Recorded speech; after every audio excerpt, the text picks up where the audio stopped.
Party with the difference का दावा करने वाली पार्टी के साथ आप भी हैं एनडीए में। अब मैं ये पूछ रही हूं आपसे कि सारा भ्रष्टाचार विपक्ष में ही है या ये भी भ्रष्टाचार है? सुप्रीम कोर्ट के ऑर्डर रिजर्व हो जाने के बाद ले लेते हैं 905 करोड़ रुपए बीजेपी वाले। आपका नाम नहीं है इसमें, आप अगला सवाल बाद में पूछ लूंगी।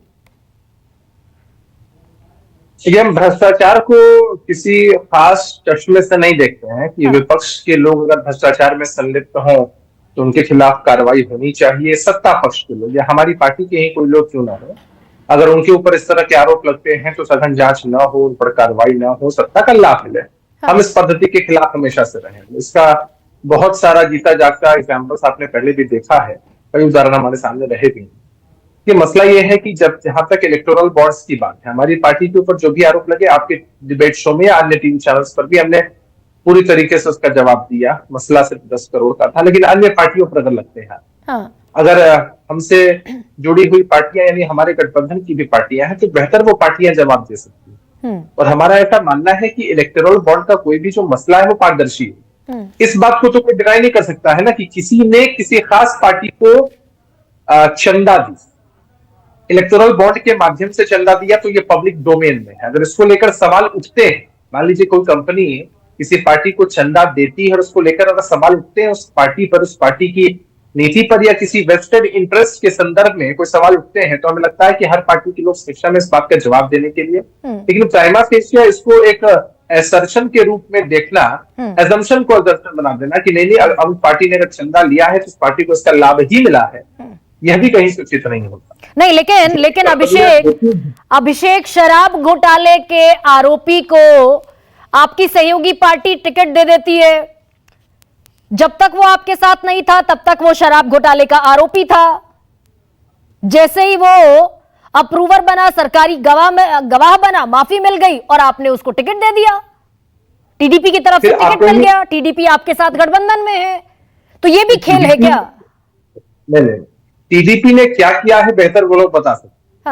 लेकिन जहां तक हमारी समझ है गरिमा जी, आपने खुद ही कहा कि शराब घोटाले के आरोपी, आपने ऐसा तो नहीं कहा कि शराब घोटाले के सजा याफ्ता को या जिस पर सजा मुकर्रर हो चुकी है उनको टिकट दे दिया। भाई आरोप किसी पर भी लग सकते हैं। हमारे देश के संविधान की, कुछ लोग इसे विडंबना कहेंगे, कुछ लोग इसे संयोग कहेंगे कि कोई भी किसी पर आरोप लगा सकता है, और जिन पर आरोप लगता है उनको साबित करना पड़ता है कि वो निर्दोष है, उनको साबित नहीं करना होता है जो आरोप लगाते हैं कि अमुक व्यक्ति दोषी है। तो आरोप लगे हैं, अगर तथ्य कहीं है तो ऐसी चीजों से हर पार्टी को परहेज करना चाहिए, बेहतर वो जवाब दे सकते हैं। हमारा ये अभिषेक, लेकिन ये बड़ा कन्वीनियंट सा रिप्लाई हो गया क्या? ये तो बड़ा कन्वीनियंट जवाब हो गया। 6 महीने जेल में रहा वो शख्स, 6 महीने जेल में रहा। ईडी ने तमाम शिकायतें की उसके खिलाफ, ईडी ने चार्जशीट में लिखा शराब घोटाले का किंगपिन लिखा गया मुंगटा नाम के शराब व्यापारी को। मैं आपसे क्या कह रहा हूं, जब ट्रायल के दरमियान चीजें होती है, आरोप लगे हो, तो नैतिकता होती है। अगर नैतिकता से इतर कुछ लोग फैसला करते हैं, राजनीतिक फैसला करते हैं, उसमें एक ही बात है जो जवाब के रूप में हो सकती है। आप उसे कन्वीनियंट जवाब कह रही हैं, मैं उसे सिर्फ जवाब कह रहा हूं, कोई एडजेक्टिव मैं उसके साथ नहीं ऐड कर रहा हूं। मसला यही है कि आरोप लगना एक बात है, सिद्ध होना अलग की बात। सिद्ध हो जाए तब तो ये बेहद संगीन मसला है।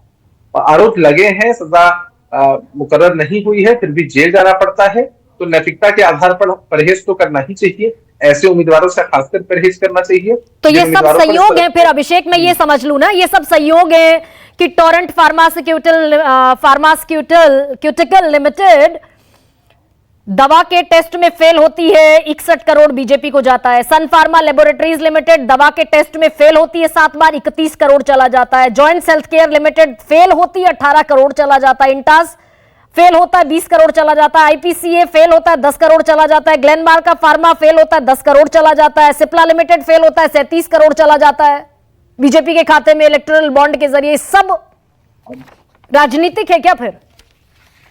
नहीं, आप इसे संयोग कह रहे हैं और मुझे लगता है दोनों में से जो भी है। नहीं, प्रयोग, मैं तो अगला शब्द इस्तेमाल करता हूं उससे पहले गरिमा जी आपने मेरे मुंह से शब्द को छीन लिया। संयोग है, प्रयोग है, या किसी तरह का एक एक्सपेरिमेंट है, हम ऐसा नहीं मानते हैं। मसला यही है कि बीजेपी के लोग बेहतर जवाब दे सकते हैं। जो पार्टी के लोग होते हैं उनके पास, मैंने एक बार उदाहरण आपके ही डिबेट शो में दिया था, आप शायद उससे उतना इत्तेफाक नहीं रख रही थी, कि मंदिर में जब चंदा कोई देने के लिए आता है तो किसी भी नेचर का वो व्यक्ति हो सकता है, पॉजिटिव भी हो सकता है, नेगेटिव भी हो सकता है। मंदिर प्रशासन को पता नहीं होता है कि कौन चंदा दे रहे हैं, मंदिर में तो कोई भी चंदा चढ़ा देता है इस आस में कि भगवान से हमें कुछ आशीर्वाद मिल जाएगा और हमें कुछ लाभ मिल जाएगा, इस आस में लोग ऐसा करते रहते हैं। हो सकता है आपको हंसी आए इस बात पे, और आपने पिछली बार भी आप इत्तेफाक नहीं रखा था इस मसले से। नहीं, मैं वही क्या वो मानता तो हूं दर्शकों की अदालत में मुझे नहीं देखिए, कुलदीप कुमार हंस रहे हैं, विजय जी हंस रहे हैं, संजय चड्ढा हंस रहे हैं इस दलील पर, क्योंकि मंदिर में जो भगवान बैठे हैं वो साक्षात नहीं है, लोकतंत्र नहीं चला रहे भगवान। तो इसको भगवान के हिसाब से नहीं देखना, मैं आपको ये कह रहा हूं कि किसी भी नेचर का व्यक्ति कहीं भी जाकर इलेक्टोरल बॉन्ड लेने से पहले तो बातें नहीं हो रही होती होंगी। अगर किसी खास वेस्टेड इंटरेस्ट की पूर्ति के लिए किसी पार्टी की तरफ से, किसी सरकार की तरफ से अगर चंदा लिया जा रहा है तो ये कतई उचित नहीं। राजनीति में जो विचारधारा होनी चाहिए, उचित नहीं है ना, ठीक है, उचित नहीं है, वो नहीं होनी चाहिए, उचित नहीं है। विजय जी